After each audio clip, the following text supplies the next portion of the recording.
Alrighty, here we are with a game that I'm pretty certain some people have heard in my other streams. This is Stellaris, a Grand Fort X space strategy game. Well, Empire strategy game, where you're just bringing an empire that is just now starting to go into the galaxy and try to see if you can stand the test of time.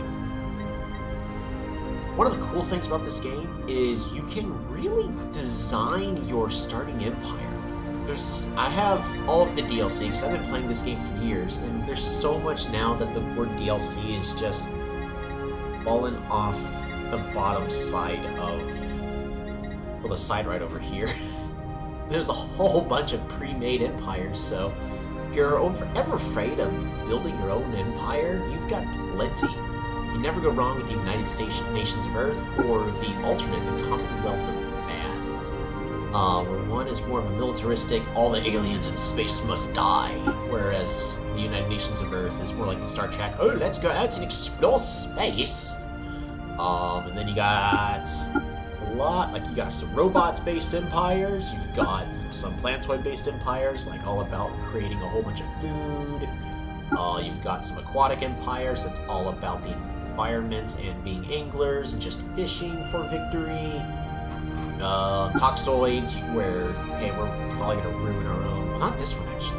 And the toxoids are all about, yeah, mutagenic spas. So there's one of them that's all about destroying their homeworld and turning it into a very toxic environment. Well, what we're going to be going with today is, I didn't go with a whole bunch of names. Oh, maybe I should have. Maybe I should have spent more time doing this. What I have here is an origin that anytime I'm seeing content, this is one that is almost never played, and kind of for good reason. It's not superb. It's syncretic evolution. What this allows you to do is it allows you to start off with a second species on your homeworld. So you're not having one really, really powerful species, you're dividing it between two species, but you get to design both. However, the second species has this servile trait that makes it to where they're going to be happier, they produce more worker job resources, but they can't be leaders. So this second species is purely going to be a worker species. So what we're going to do with that is we're going to make them aquatic. So that's why, as long as we're on an ocean world, which it's required for this trait, so we're going to be an aquatic sort of empire. We're going to have, right over here, food, energy, and mineral output on ocean worlds is improved by 10%. That stacking on top of their 10% from resources means now we have a 20% boost on all the resources they can produce. We give them the very strong trait, another 5% for worker pop resource output. And if we go to our government, I'm not going full fanatic authoritarian. I've decided to go fanatic spiritualist for a whole bunch of unity production. But right over here, we get another 5% resource output. So our workers are going to be producing 30% bonus resources right at the start of the game. Except that we also have slaver guilds, which means our slaves... Yes, this game does actually have slaves. Now, that's if you're going to be an authoritarian empire. Like, an egalitarian is more about freedom and equality between all of your species. But in this case, you know, we're going to be having our indentured servants. Or in this case, they're going to be working purely for us. They are going to produce now an additional 10% resources. So now we're at 40% boosted resources. And then what we're going to do is, normally you should be going some sort of materialist or spiritualist, but since we already have a second species on our planet, instead of going materialist and going with robots, I am going to go spiritualist and dump all of my main empire, which is going to be these jellyfish species you see right here, and make them produce a bunch of unity. Now, this game does have a lot of different resources, and I'll try to explain them as the moments arise. Last bits, we are going to be producing as much unity as possible, and I couldn't really decide what else to put here. This is species I may change later, like maybe get rid of decadence, intelligence, and make them quick learners or something like that. That's maybe not a bad idea. Nah, we're gonna stick with intelligent.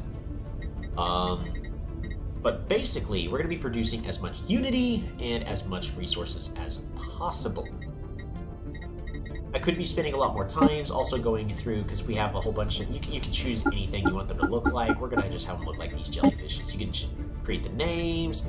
I went ahead and clicked random for these, but oh, you know what? Maybe I could go ahead and just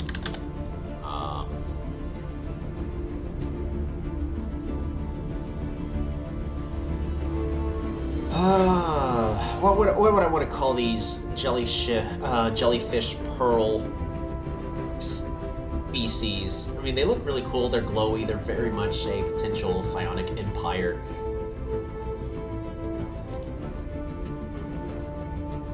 Glowpearls. We're just gonna, you know, I'm gonna be unoriginal, but plural and then Glowpearl. Biography. I can put anything I want over here to give them more of a backstory. If we decide to end up playing Stellaris a lot more and go either more for a role-playing aspect or more of a min-max strategy kind of aspect, we'll figure that out over time. My second species is going to be this plant right over here. And we're going to just call these seaweed.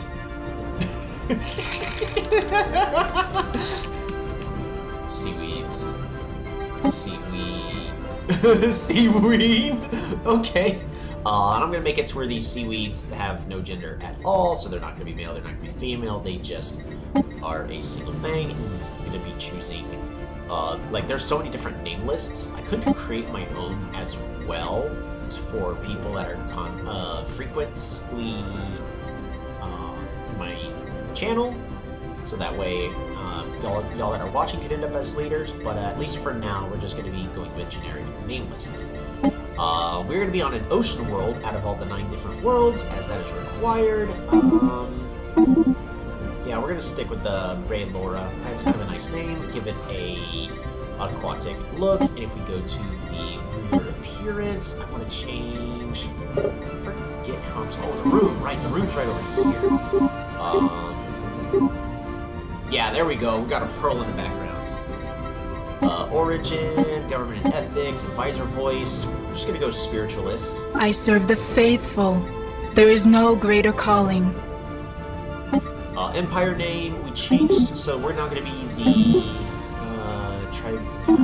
Sacred Glowpearl Theocracy. Glowpearl Tribunal Conclave. No. Sacred Council. Sacred Glowpearl Council. Mandate, Glowpearl Blessed Mandate, Blessed Assembly, Council, Glowpearl Tribunal. Oh man, I don't know which one.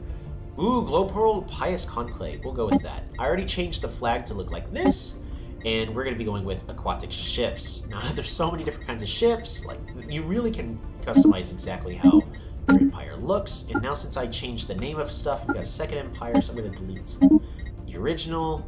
Perfect. Now we're going to be playing as the Glowpearl Pious Enclave with slaver guilds, exalted priesthood, all about our authoritarian and fanatic spiritualist traits, and we'll see how it goes. Now, this, I actually got a new computer, and I want to make it screen, so we're going to go ahead and go with the galaxy size 1,000 stars, as many AI empires as possible. You know, we're not even going to randomize it, just yes, I want all of them. Fallen empires will have random, marauders, those make sense as we go through the game. And I will be frequently pausing and playing this game, as I am going to be going more of a relaxed kind of play style. And that way it'll get more of a chance to min-max our entire empire. Now, the entire galaxy is being generated as it is randomly generated based off of the criteria that we gave, and here we are right into our galaxy, even our home world, our home system, where our entire empire, you know, this is basically our soul system. All of our planets, this galaxy is ours, or at least this solar system is ours. In the eons since the first primitive Glowpearl communities took shape in the archipelagos and lagoons of Braylora, our civilization has spread and prospered. As we progressed through the technological ages, there are many religions among our people that contended with each other for followers. Gradually, sometimes peacefully, and sometimes less so, the true faith found its way to all corners of our world, and the faithful were united under a single universal church. Now, after the discovery of the Hyperlane Network, the finest minds of the Glowpearl Pious Conclave has finished development of the first hyperdrives. The stars themselves are finally within our grasp. Now, the nice thing is this game does have a pause and play. I can just push spacebar, pause, and there we go. I can immediately pause again. One of the sad things about this is this game does require a lot of setup during the pause phase. Well, I say phase. We're gonna go ahead and exit into the galaxy, and here we are in 1,000 stars of this galaxy, and right here is my little area. Into our solar system, here is my singular homeworld, Braylora. It is an ocean world with 28 population, and right over here, if we click it, we can see a whole bunch of stats that will make more sense over time. We have crime, we have housing, we gotta manage all of this. This is an empire management game. We have all of our different kinds of jobs on this planet, which I will be micromanaging. But right over here, we can see that my rulers, I have a high priest and a politician. Let's see, we have specialists for a whole bunch of artisans, enforcers that are trying to help maintain crime, metallurgists, priests, researchers.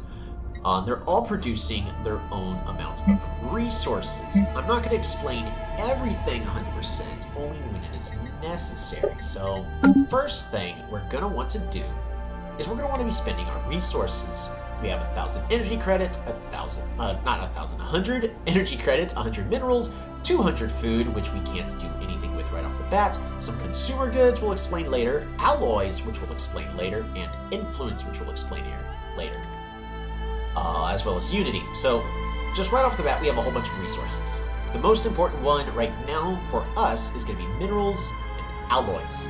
The nice thing is you need minerals to make alloys. So these already go hand in hand. First thing we're going to look for is right over here on the right side, construction ship. You know what? That's probably bad balance on the audio, because I'm hearing it on my speakers. We're going to go ahead and bring the effect volume down, apply close. There we go. That's probably better. Perfect. In my home system, I am wanting to improve the one that I already said was most important, those minerals. So right over here, we can already see that there is a mineral station built right over here as the game starts off with a lot, and I have 2 energy credits that I can still improve, 2 minerals I can still improve, and some physics research for more science. Minerals is going to be right over here. We're just going to right click with our construction ship selected and build a mining station. So when the game is unpaused, it is going to go over. We'll just go ahead and unpause right now and watch it zoom right over. And there's our construction ship. It's going to go over and build for the Empire. Next is our science ship. Now again, we have so many stats, including a new cloaking. Yes, we can have invisible units. It's not as good as it sounds. And our science ship is going to be doing the most important thing at the start of the game, which is also the most exciting part of the game, exploring the galaxy. Now we have this hyperlane network that we can visit. And we're looking for more planets, specifically ocean worlds. Now if I just mouse over here, there's a planet that can be inhabited. That is the Savannah world, that's not ocean. Right about over here, we have a size 17 ocean world. So that is going to be perfect for us to right click and survey the system. So that way, when the game is unpaused, our science ship is going to go to the system and explore it and figure out, can we colonize it or not. Spoiler alert, we can. Next thing, so we have no minerals that we can spend, but we do have energy credits. So right over here, selecting my home world, we're going to go ahead and look at our features. And the most important one is going to be the sprawling slums. If I have 300 of these energy credits, I can get rid of this, and I can get one more population for my empire. As there are the slums here, and a lot of people here kind of just, you know, living in here, not really providing much for my glorious empire. On this planet, we have temples and a research lab. All pretty good. Not too much else that I can do here, but we're still not done. Next, we're gonna have to choose our research. We have 3 different categories. We have physics, society, and engineering. It is possible for you to build an empire to really focus on one, but it used to be more so possible back in the day when there were special buildings to improve these as well. So all these kind of level up roughly at the same time. For physics, we have 3 options. We have this global energy to improve our energy production, our research speed, or research station output. We're going to go ahead and go with this administration AI. It's kind of a boring research pick, but it'll improve our research speed and make everything move faster. This is going to take 4 in-game years for us to accomplish. Society, we're going to either go with society research and gained improvement from our researchers, which is actually a decent amount. It's not too bad. Pop growth speed, that's always good. Oh, wow, every single one of these are fantastic picks for the start of the game. Planetary unification to improve my unity. Dang, that's actually really rough, because I really want that unity. Pop growth speed early, though, never hurts. Jeez, why would the game do this to me? We're gonna go with planetary unification. Again, another 4 years. There are ways to improve the speed, but that's just something that's gonna happen over time. And last but not least, we can improve for engineering research output, armor plating for our spaceships, or mining station output, which that one's always generally pretty good for the 0G refineries. Tell you what, we've actually got some better engineering research.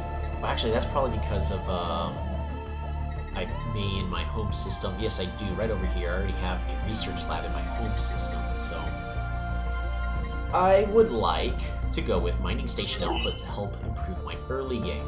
And this one, because of my 3 extra points in engineering research, is only going to take about 3.5 years to research. It's still a long time, but that'll quickly go down as we progress through the game. Believe it or not, we're still not done, as if I really want to min-max this, there's still a lot to do. Now, I kind of forget, I haven't played this game in a while, I've been so busy. Oh right, the new leaders panel. Is this important for now? I don't think so. That'll be important later. That'll be important later. Leaders. Planets and sector. Nope, that's not important yet. Not important yet. Not important yet. Claims, not important yet. Market, not important yet. Looking for something, but I didn't find it. Species? Species. It is actually this one right over here. Species. In order to set the rights for all of my Glowpearls, they're going to have full citizenship, stratified economy. This will make it to where it's not going to cost a lot of consumer goods for all of my pops. Decent conditions or social welfare. Specialists have it, unless there's a consumer good deficit. Instant happiness if they're a worker or a slave. They'd have them start off with stratified economy anyways.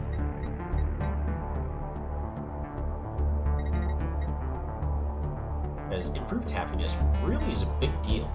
Pops in general have 10% happiness, unless there's unemployed pops, produce additional unity. Oh, but that's really expensive on my consumer goods. You know what? What about if they're unemployed?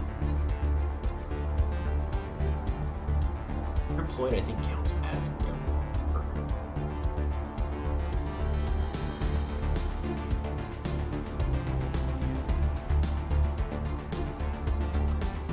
tell you what, I need to go into Steam, tell it to stop doing those notifications when it join it into game. Nope. Received your chat message. Nope. Nope. None of those, please. Perfect. Alright, so now we're not going to get interruptions in the middle of our games.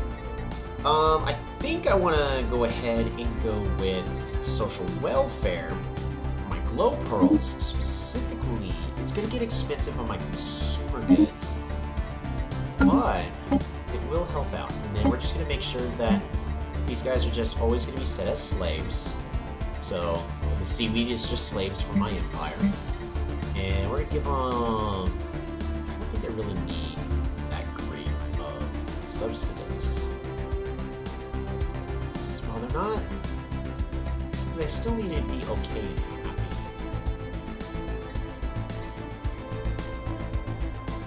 Minus 20% happiness. We're going to keep them with decent conditions, I guess. Well, we'll make sure that they are at least moderately happy, because their happiness will affect their resource output. Then we're going to go all the way over here to these clerks. Ooh, boy, they're producing some resources that I do not need. And I'm just going to say, nope, no clerks, please. But we're going to go ahead, and yes, they are still unemployed. And this one is now going to be... I believe once the tick finishes, it will no longer be a slave. And this is going to tell me I have an unemployed pop, which is okay. Perfect. So I think that is finally everything. We can get started. Oh, no, it's not. I have alloys I need to spend. We're going to go to my shipyard. So I have a shipyard already, and we're going to build ourselves a science ship, which will be done in 2 months. Now we can go ahead and get started with the game. We're going to go ahead and just go into our solar system and watch. We're going to be building up our mineral station to improve our mineral income. It has already been 1 month in the game. And I can't improve the speed and slow it down as I see fit. It's now been 2 months. So this game can go by pretty fast, if I so desired. Oh, the science ship finished. Right, it's actually been finished for a month now. So, this science ship, in order to be able to accomplish anything, needs a leader. Which up here, it looks like I still have 2 capacity for more leaders.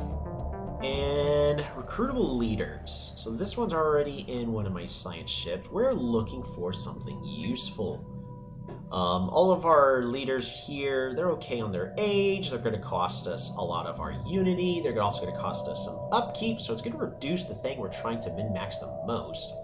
But let's check their traits. We have Edict's upkeep if it's important. Ooh, Eye for Talent. Or intuition for not only research speed. Well, before I go ahead and hire the leader, let's check our... Where is it? Our government! Our head of research. Ooh, you have no cool traits. So, for that science ship, we're going to go ahead and research this one. Jershama. We're going to research this. We're going to grab this one.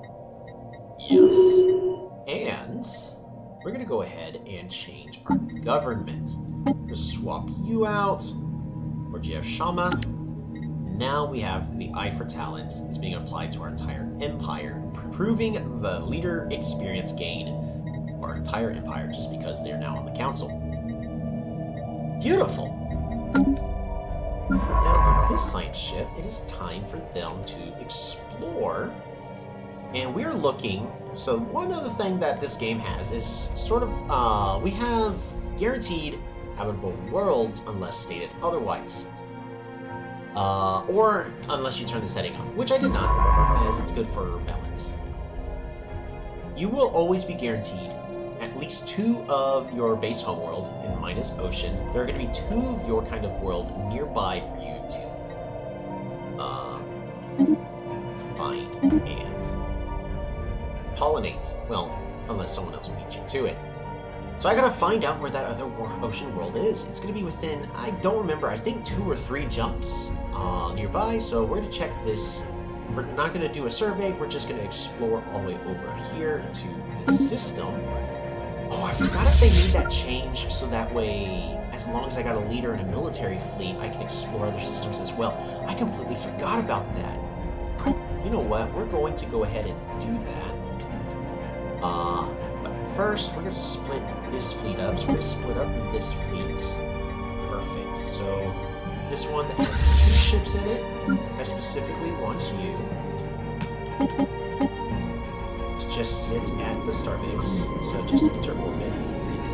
You with my leader. I'm just going to explore it over there and find that other system for me. Oh, better yet, I can min-max this. Split up this fleet. You to go over. Oh, right, you're not going to be able to go over there. We're going to go over here. Perfect.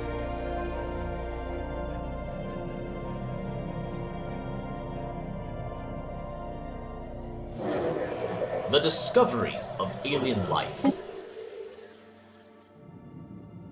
Right over here. The Pearl Magistrate of the Stars has made a startling find on Rammus II. The planet is teeming with alien life. For the first time in history, we have encountered life forms that did not originate on Brealora. This amazing discovery has silenced those who believe we were alone in the universe. Although none of the alien creatures found on Rammus II are sapient, it is likely only a matter of time before we encounter beings that may not be alone out there. So with that, there is a world teeming with life. In fact, so much so, we can perhaps colonize this. However, we will need this system within our borders in order to colonize. But in order to do that, we need to finish exploring the rest of this system. So while that science ship is doing that, Construction complete. aha! Our construction ship finished improving our mineral income. We're gonna go ahead and zip you on over. I don't have enough to go ahead and build another one yet. We're gonna go ahead and put you into orbit right over here because I know I want you to build as soon as the next month ticks over. I'm just gonna do the boring thing and wait right here, and now we have 100 minerals. Time to build that mineral station.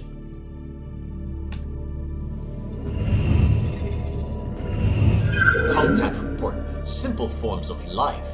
So this is an event that triggered because of the previous one where I found a colonized old world. The Glowpearls Conclave is abuzz with the news of alien organisms discovered some time ago.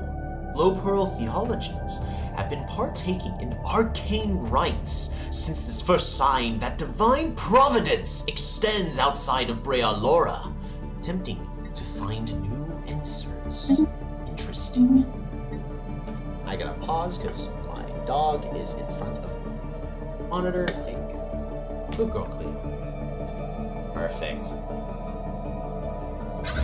And we're gonna min-max this even more. We're just gonna move you right over there, where you will wait very patiently. I'm gonna move you right over here, where you will just wait patiently.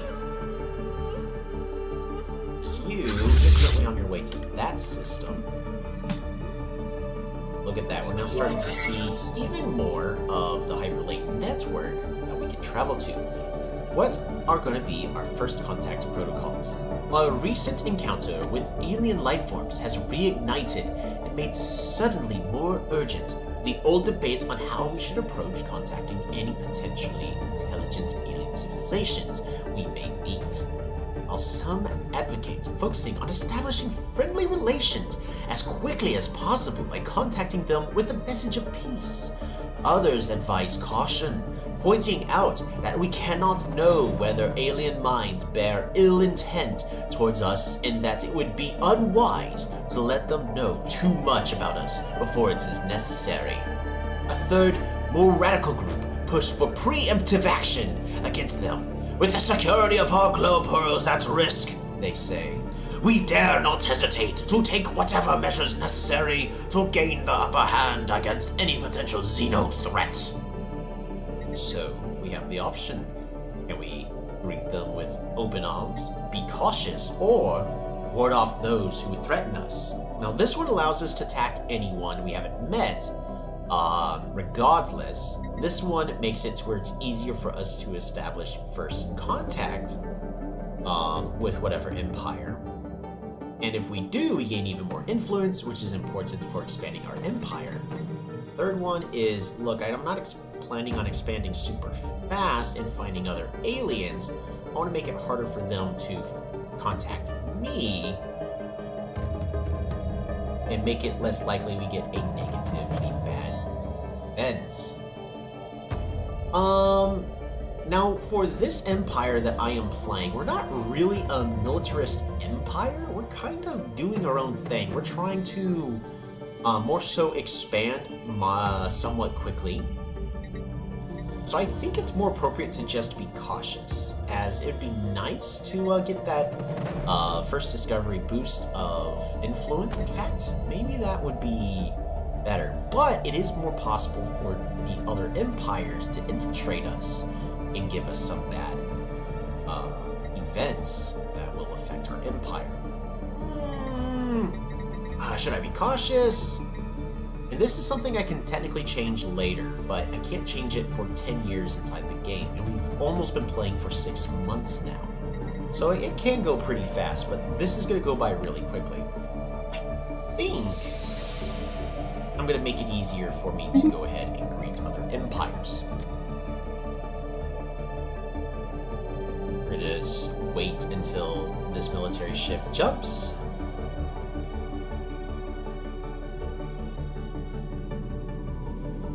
Right over there. So with that, we did not find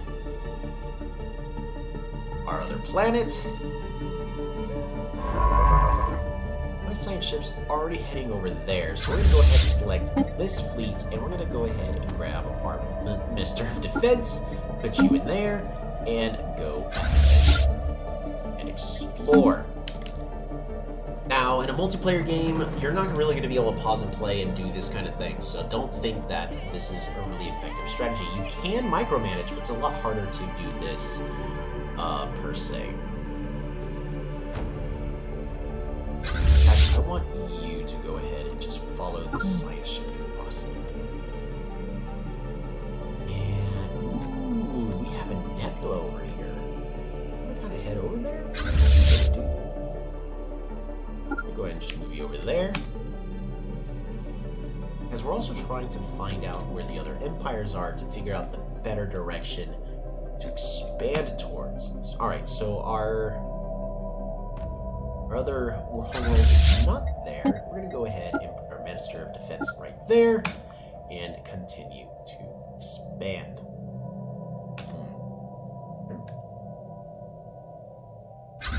Well, my Minister just not there. Oops. Oh my goodness. Oh my goodness. Oh my goodness. There goes my phone. Oh, I'm sorry. I should have muted this again. There we are. Perfect. We're going to go ahead and put our Minister back in here. Travel right over there. We bring you over to here. Ooh, those are some small systems. Have our science ship explore over there. That's for you. We're going to move you over there. And continue to micromanage everything. Construction complete. There we go. Our construction ship has finished building up the energy station. And at this point, we're actually getting close to being ready to expand over to here. We're going to need enough alloys and influence, so we're going to go ahead and move you into orbit of Uranus. And we're going to continue to play the game. And at this point, we have now generated enough unity. That is what that sound was about, and that is what this piece of toast is. We have a new tradition is available. Now, traditions really can help define how your empire is going to play. Most of the time, there's a lot of these. Not all of them are super great. All of them serve a specific purpose, whereas this unyielding is all about having a really defensive standpoint and making it where you can hold your position. That's not going to do us any good. We're looking for a couple of them. Discovery is always a generally okay one. It used to be really good, but this will make it easier for me to explore space and improve my research speed, make it to where I can survey faster and just explore the galaxy and see what it has to find a lot better, as well as make it easier for me to research things. Expansion's always a pretty decent one. Colony development speed is improved. Star bases cost less. I start off with more population in all of my new colonies. I get new populations faster, and it makes it easier for me to expand my borders. A couple of other honorable mentions are going to be... I forget how current meta is. Supremacy is always good for military, but we're not looking at military yet. Mercantile for not necessarily trade protection, but make it easier for us to... Maybe it's not mercantile. Is it... Where is it? Where's one of these? Prosperity, I believe is... There it is. It's prosperity. It makes it easier for us to have a good economy in the early game, so we can get everything that we need. Prosperity is also pretty decent, and that also synergizes well with everything else I've kind of set up my empire. Might consider prosperity, but I think I'm going to go with expansion. Make it easier for me to unlock the agenda for superior colonies. So we're going to go Council agenda available. And so our first focus is going to be about expanding the empire. Now I don't have to focus purely on it, but we are definitely going to make a push for it. This ship is ready to move on to the next area, so we're going to go and do that.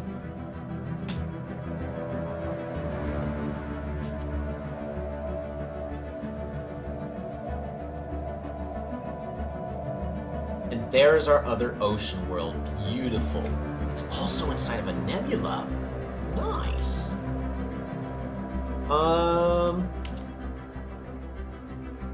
At this moment, we're going to go ahead and have you move over to here. I want you to kind of just move back, and we're going to explore in all directions kind of equally. Now, this system I'll kind of want to claim as a potential choke point later, but we'll know later as we continue to expand the empire. So now I definitely want to be progressing this way. In fact, so much so, I'm going to have to select this science ship, hold shift, and tell it to survey this system, and then this system. So that way I can beeline towards both of my habitable worlds. Alright, you're stuck right over there. I want you... It's so beautiful. Stellaris is a beautiful game. I'm just waiting for any of these to go ahead and switch over to red. Another ocean world! Nice! Now I'm actually happy that I ended up picking up expansion, because now I have another world that is good. Savannah is not even a wet world, so that's not going to be a great world for me, but perhaps we can find more as we continue to expand through the galaxy. So I'm actually going to have this science ship go over and try to explore the system. We're going to move you here. We're going to continue to wait. There we go.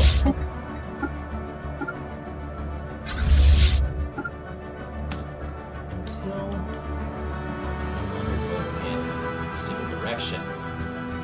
Council agenda, well, I can't... Oh, that's right, I forget about how these edicts work. Starbase upgrade speed, increased output. Should have had this from the very beginning, because I have funding for edicts, and this is only going to cost me 12, so this will also improve my unity for free. So so's that, just because it gives me improved stability. Yeah, I should have had those from the very beginning of the game. Actually, I'm thinking of it. Are there any other policies and edicts? Alright, so we're going with an expansionist. Under unrestricted works, person vassalage, yeah, pretty impressive. Indiscriminate when it comes to bombardment, surrenders, orbital surrendering, resettlement, allowed. First contact is proactive. Initial border status. This, well, I kind of want to be friendly, so we're going to leave it as open. Militarized economy, yeah, so I can expand faster when we get more points. Trade policy, wealth creation, choice, robotics are outlawed. Debris is going to be for research. Refugees is citizen species only.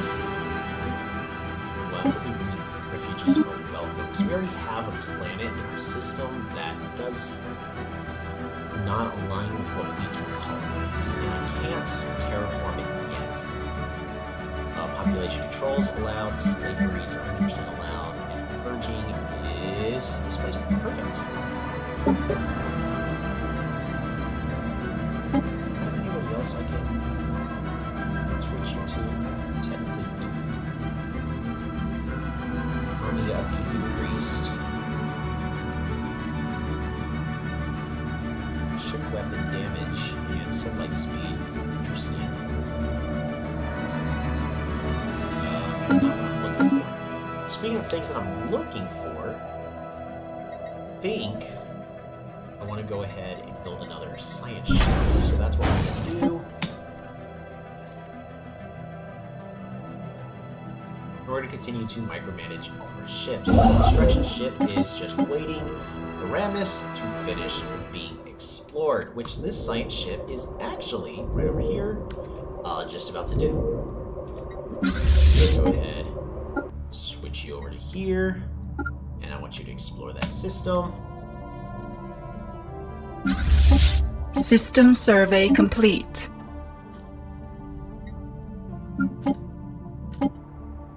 You go over here, just move to that spot.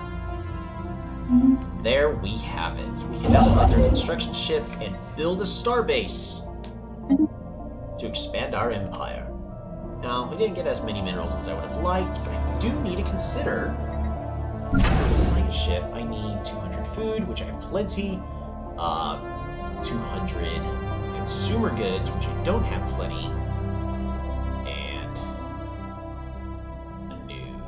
enough alloys. Ooh. You know what? I don't need a science ship that badly.